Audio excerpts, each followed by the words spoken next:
Good morning, students of class 11th arts.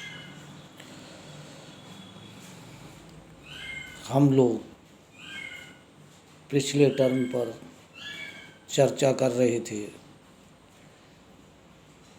Election and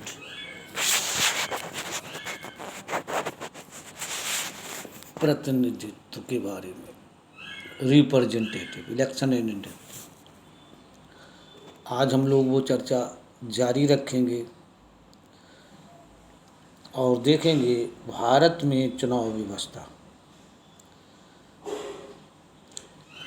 election arrangement या भारत में किस प्रकार से चुनाव प्रोसीजर चलते हैं।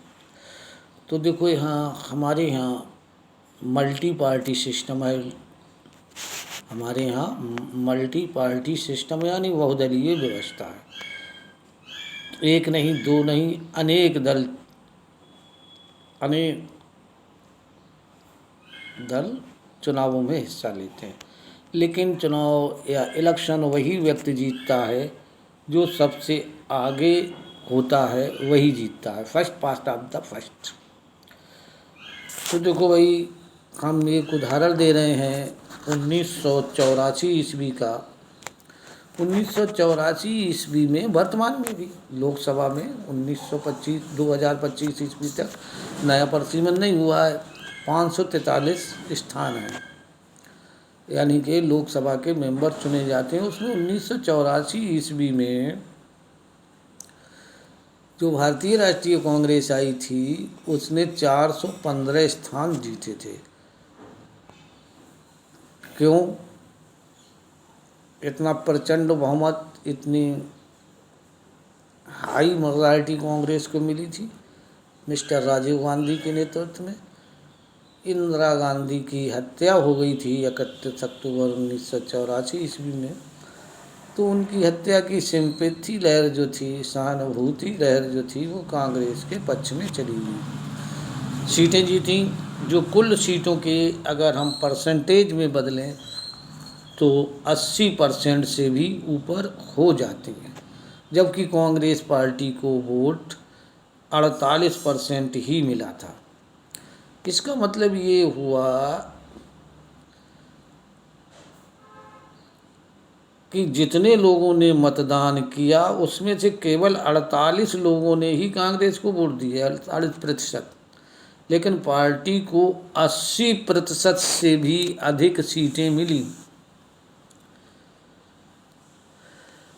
अन्य दलों के प्रदर्शन को अगर देखें तो भाजपा को उस समय 7.4% वोट मिले, लेकिन 1% से कम सीटें मिली।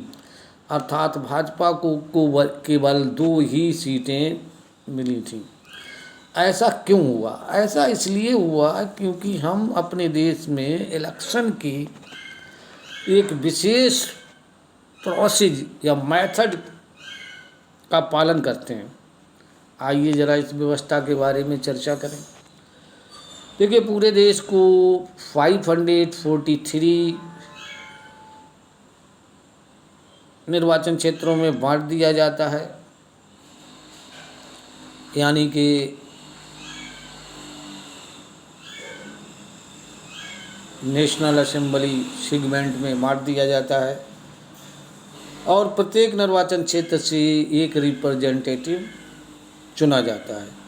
उस निर्वाचन क्षेत्र में जिस प्रत्याशी को सबसे अधिक वोट मिलते हैं वही इलेक्ट हो जाता है, यानी कि चुनाव जीत जाता है। यहाँ ये भी ध्यान देने की ज़रूरत है कि ये व्यवस्था जो है, जिसमें प्रत्याशी को अन्य सभी प्रत्याशियों से अधिक वोट मिल जाते हैं, उसी को इलेक्टेड घोषित किया जाता है, निर्वाचित घोषित किया जाता है, विजयी घोषित किया जाता है। ये जरूरी नहीं कि उसे कुल मतों का बहुमत मिले। इस मेथड को ये मेथड जो है वो कहलाता है जो सबसे आगे वही जीते, first past the post system कहते हैं अंग्रेजी में से। First past the post system कहते हैं। जो सबसे आगे वही जीते। चुनावी दौड़ में जो प्रत्याशी अन्य प्रत्याशियों के सामने सबसे आगे निकल जाते हैं वही जीतते हैं। इसे बहुलवादी व्यवस्था भी हम कह सकते हैं। कॉन्स्टिट्यूशन इसी मेथड को मान्यता देता है। आइए अपने एग्जाम्पल की ओर लौटें। कांग्रेस पार्टी को प्राप्त मतों के अनुपात से ज़्यादा सीटें मिली क्योंकि अनेक निर्वाचन क्षेत्रों में जहां उसके प्रत्याशी जीते उन्हें 50% से कम वोट मिले। यदि चुनाव मैदान में कई प्रत्याशी हों तो जीतने वाले प्रत्याशी को प्रायः 50% से कम वोट मिलते ही हैं। सभी हारने वाले प्रत्याशियों के वोट बेकार चले जाते हैं।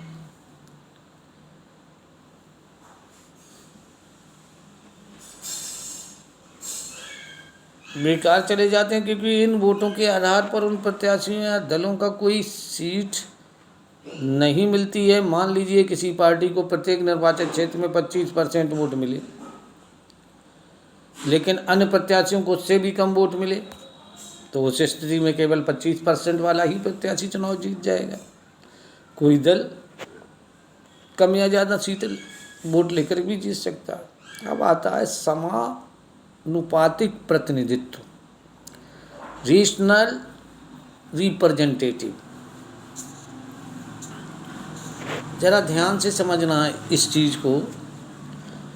आइए हम कंपेयर कर लेते हैं इजराइल में होने वाले इलेक्शन, जहां एक बिल्कुल डिफरेंट प्रोसेस के द्वारा इलेक्शन कराया जाता है। इजराइल में मतगणना के बाद एवरी पार्टी को पार्लियामेंट में उसी अनुपात में सीटें दे दी जाती हैं जिस अनुपात में उन्हें वोटों में हिस्सा मिलता है। यही तो समानुपातिक है। प्रत्येक पार्टी चुनावों से पहले अपने जो कैंडिडेट होते हैं उन्हें को प्रेफरेंस दे की एक सूची, एक लिस्ट जारी करती है और अपने उतने ही प्रत्याशियों को वरीयता देती है जितने से वो चुने जा सकते हैं। जितनी सीटों का उसे कोटा दिया जाता है। इलेक्शंस की इस अरेंजमेंट को समानुपातिक प्रतिनिधित्व सिस्टम कहते हैं, रीजनल रिप्रेजेंटेटिव सिस्टम कहते हैं। इस सिस्टम में किसी पार्टी को उतनी ही % में सीटें मिल जाती हैं जितनी प्रतिशत उसे वोट मिलते हैं। समानुपातिक प्रतिद्वंद के दो प्रकार होते हैं। कुछ जैसे इजराइल या नीदरलैंड, पूरे एक देश को एक ही सेगमेंट बना दिया जाता है, लोकसभा सेगमेंट बना दिया जाता है, पार्लियामेंट्री सेगमेंट बना दिया जाता है, कॉन्स्टिट्यूंसी बना दिया जाता है और हर पार्टी को राष्ट्रीय चुनावों में प्राप्त वोटों के रेशियो में उन्हें सीटें दे दी जाती हैं।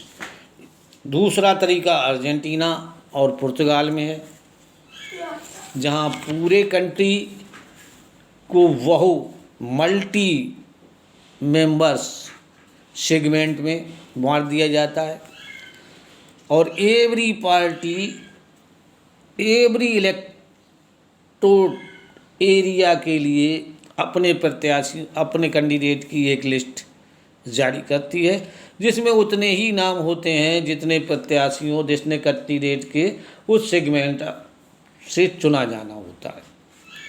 इन दोनों ही रूपों में मतदाता जो होता है, वोटर जो होता है, वो पॉलिटिकल पार्टी को वोट देते हैं, ना कि उनके कैंडिडेट को वोट देते हैं।